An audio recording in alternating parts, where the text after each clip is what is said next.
যে আমরা এই যে ঐক্যমত্য কমিশনে যে আলোচনা করছি তার একটা প্রধান বিষয় হলো রাজনৈতিক দলগুলো, মানে এখন পর্যন্ত যাদেরকে ওনারা আহ্বান করেন যে আমরা একটা ঐক্যমত্যে কী পয়েন্টে পৌঁছাচ্ছি যেটা আগামী দিনে গণতন্ত্রের পথে চলার সুবিধা হতে পারে, এই বিবেচনায় কিন্তু আমরা আলোচনায় অংশ নেই এবং জাতির কাছে আমাদের যদি ঐক্যমত্য যেটা হতে পারি সেই অঙ্গীকারও করতে পারবো বা আমাদের দলের মতামতগুলো দেশবাসী জানতে পারবেন, এটাই।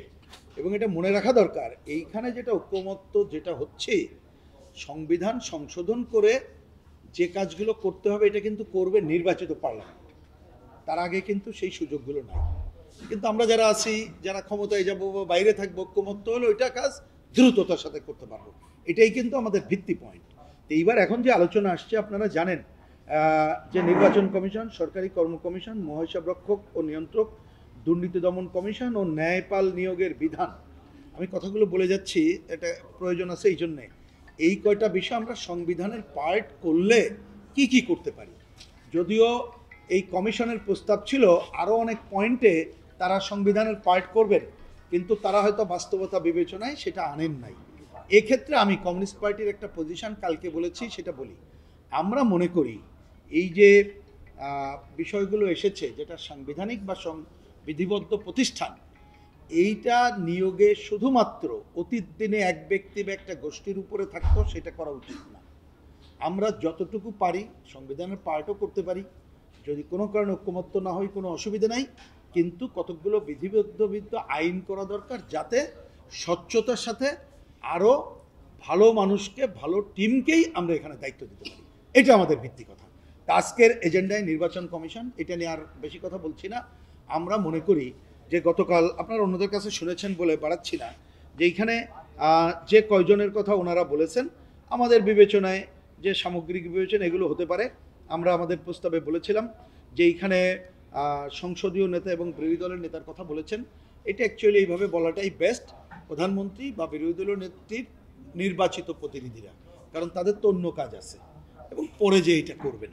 যাই হোক, এইটা এবং অন্য জায়গায় মেজর জায়গাগুলোতে আমরা করি নাই, কিন্তু আমরা যে জায়গাটা দৃষ্টি আকর্ষণ করছি এবং এখনও করতে চাই, কারণ এই যে তত্ত্বাবধায়ক সরকার, এইটা নিয়ে একসময় আমরা জানেন কতগুলো জটিলতাও হয়েছিল, যার জন্য কথা আছে বিচার বিভাগকে বাদ রাখতে পারি কিনা, রাষ্ট্রপতিকে বাদ রাখতে পারি কিনা। আমরা বলেছি প্রধানত রাষ্ট্রপতিকে বাদ রাখতে হবে।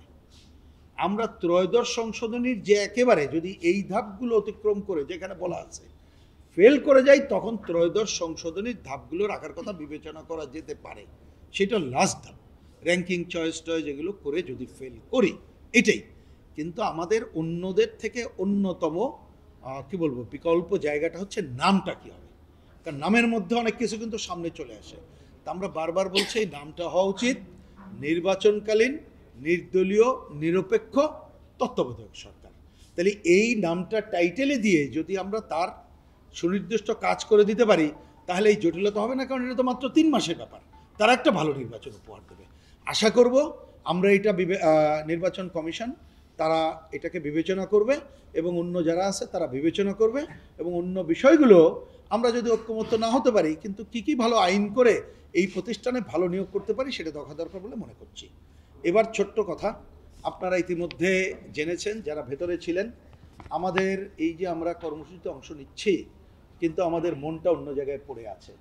অনেক টেলিভিশন স্ক্রল এবং অন্য জায়গায় আপনারা বলছেন যে এই রাজধানীতে ফুলগুলো আজকে কোথায় গেল, ফুলগুলো শুকিয়ে গেল, কিন্তু সব ফুলের খোঁজ আমরা পাচ্ছি না। তার মানে একটা শোকহত হৃদয় নিয়ে গত কদিন ধরে আমরা আছি এবং এখনও আছি। এখানে আমরা বসে আছি, কিন্তু আমরা এখনও জানি না যে সন্তানহারা মা বাবা তার কান্নার রোলটা কি।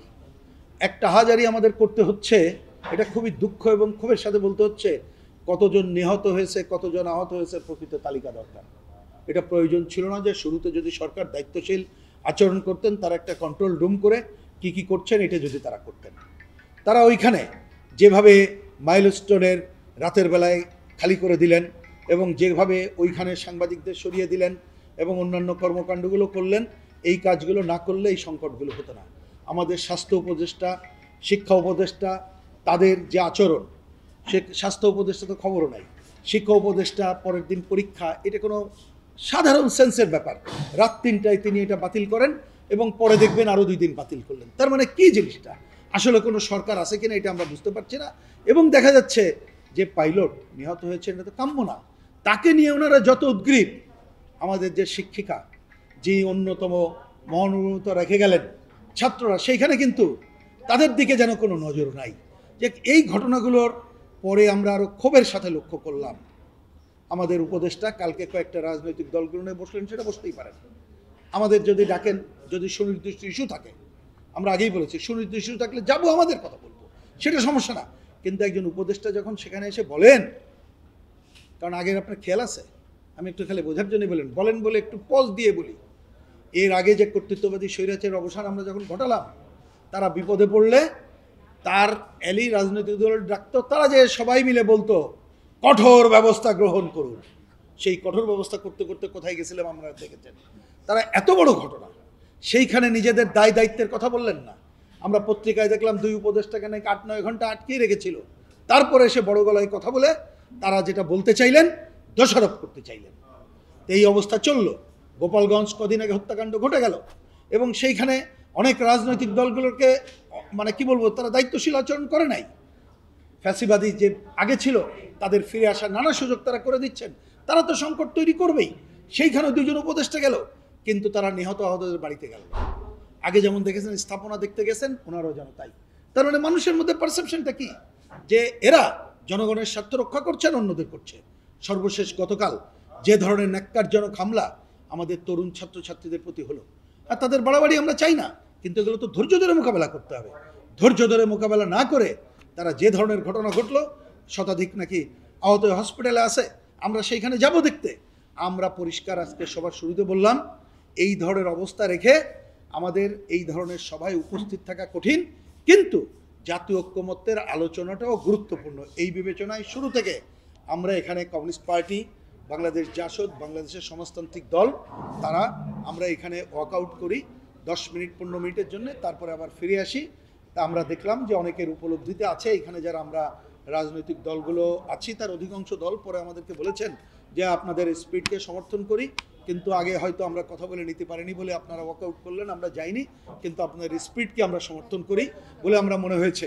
তা আমরা মনে করি যে আজকে এটার জন্য আমি এটুকু বলে শেষ করি, মনে রাখবেন এই ওয়াকআউট শুধুমাত্র ওয়াকআউটের জন্য নয়, এইটা আমরা সরকারকে আমরা যে সিগন্যাল দিলাম, আপনাদের দায়িত্বশীল আচরণ দেখতে চাই। যদি এই দায়িত্বশীল আচরণ সরকার না করে, তাহলে আমরা এ ধরনের বৈঠক বা সরকারকে এখনও ডাকলে আমরা যাই, কিন্তু আগামী দিনে যেয়ে আমরা এই সময়টা কি বলবো যে দেব, নাকি জনগণের কাতারে থেকে আমাদের গণতন্ত্রের যে পথযাত্রা, সেই পথযাত্রার অন্য ভূমিকা নেব, সেই সিদ্ধান্ত আমাদেরকে নিতে হবে। আমরা আশা করব আমাদের এই ভূমিকা, জনগণের যে প্রতিক্রিয়া, সেই প্রতিক্রিয়ার উপরে দাঁড়িয়েই আমরা আমাদের কথা বলবো। বান্ডেল থাকলে প্রতি সেনমানিতে টাকা বাঁচবে। বিকাশ সেনমানি বান্ডেল কিনে জিতুন প্রতি লেনদেনে।